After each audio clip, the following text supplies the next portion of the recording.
Halo, assalamualaikum. Apa kabar? Kembali lagi di channel Laras dan Bayu dengan Laras di sini. Kali ini masih bertema seputar tentang kisah yang cukup creepy yang aku namain segmennya menjadi Storytelling with Laras.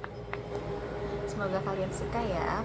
Jadi di Storytelling ini aku akan membahas kasus-kasus yang cukup menyeramkan dan creepy baik di dalam negeri maupun di luar negeri. Nah, sekarang kita langsung aja ke ceritanya. Storytelling kali ini aku mau membahas sebuah tempat yang merupakan salah satu tempat paling angker dan terseram di dunia menurut CNN yang berada di negara Korea Selatan. Apalagi kalau bukan Astagfirullahaladzim, ya Allah. Sumpah ya, gue belum nyebutin namanya tahu. Astagfirullah, ya Allah. Sebenarnya ini ragu-ragu sih mau bawain apa enggak gitu, karena lihat dari youtuber lain kok bisa bawain kasus ini tuh ada-ada aja ya, tapi gue ngalamin sendiri nih. Lampunya mati, lampu kamar gue mati. Astagfirullah, coba ya gue cek dulu ya.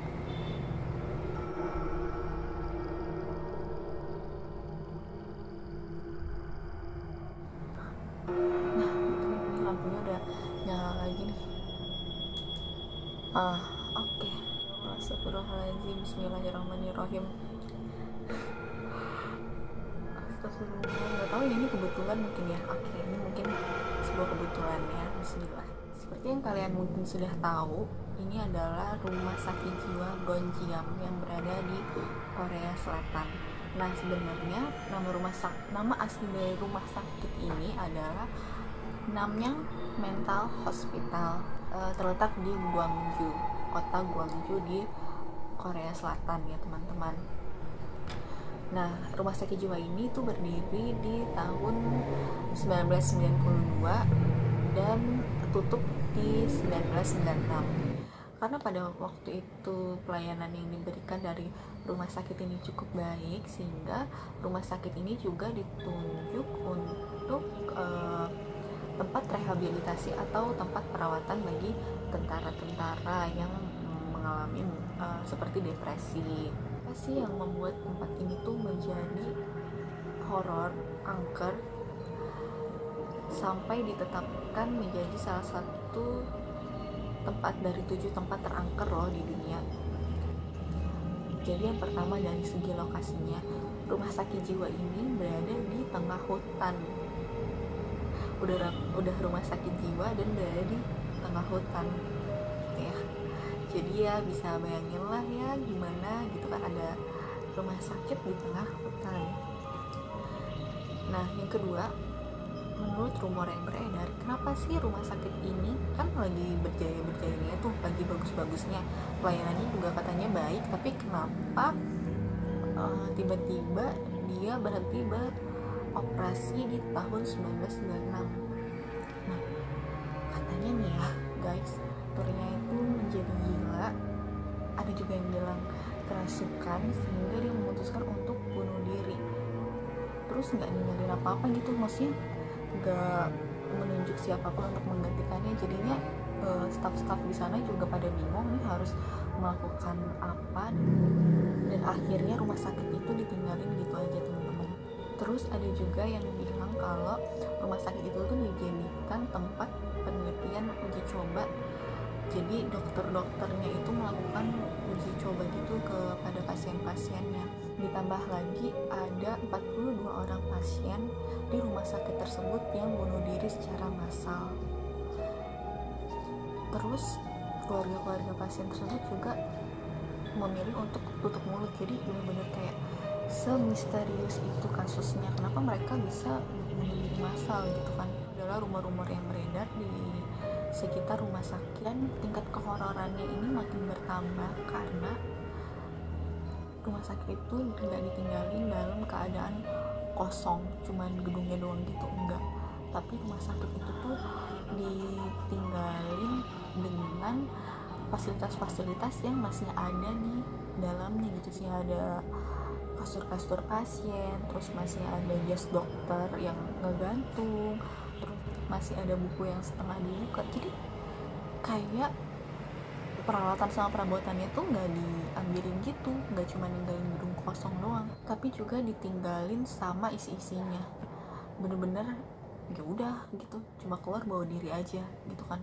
Nah, setelah tadi rumor-rumor yang beredar, apa sih sebenarnya fakta kenapa rumah sakitnya itu bisa berhenti beroperasi? Fakta pertama adalah direktur dari rumah sakit Nanyang Mental Hospital ini, dia itu pindah ke rumah sakit lain.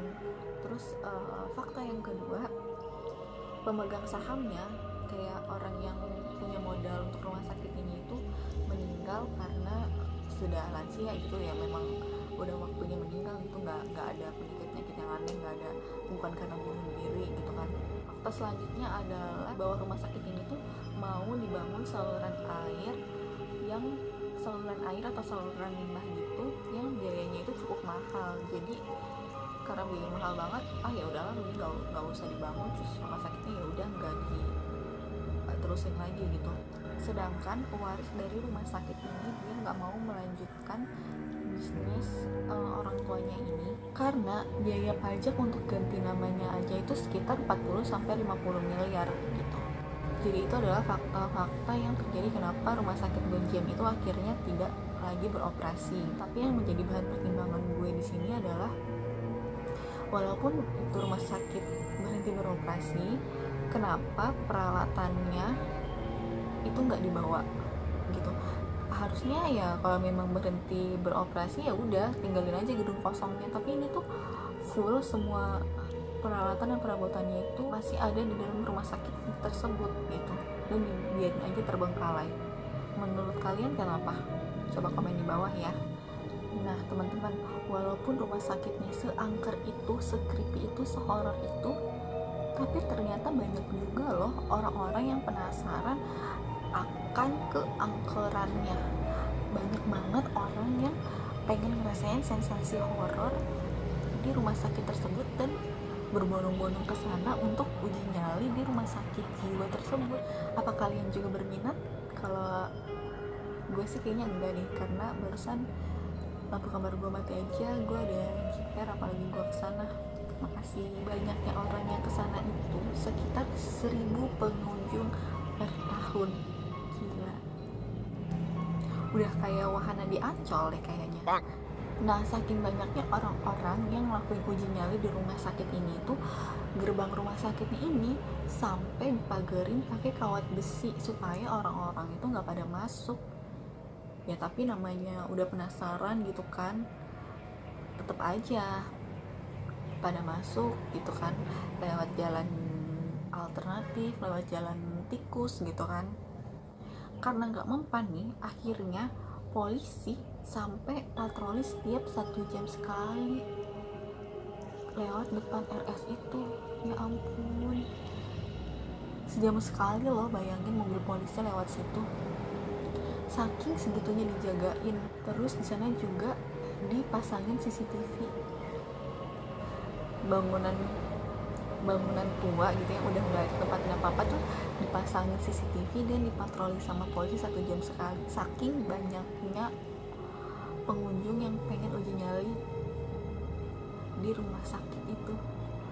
Ya gue heran juga sih kenapa orang-orang pada banyak kurang kerjaan gitu ya. Karena hal itu juga jadi mengganggu kenyamanan dan ketentraman warga sekitar nih guys. Jadi pada Desember 2018 akhirnya rumah sakit ini resmi dirubuhkan. Jadi udah nggak pada bisa lagi deh uji nyali di situ ya. Kalau kalian masih mau merasakan gimana sih horornya rumah sakit tersebut, nah kalian bisa nih nonton film ini. Film ini terinspirasi dari rumah sakit jiwa tersebut, dan film ini merupakan film horor tersukses kedua di Korea. Gimana, kalian berminat? Mau merasakan sensasi horornya? Itu dia tadi ceritanya. Semoga kalian suka. Dukung terus channel ini dengan cara like, comment, subscribe, dan share ke seluruh sosial media kalian. Terima kasih buat kalian yang sudah nonton. Sampai ketemu di video selanjutnya. Dadah!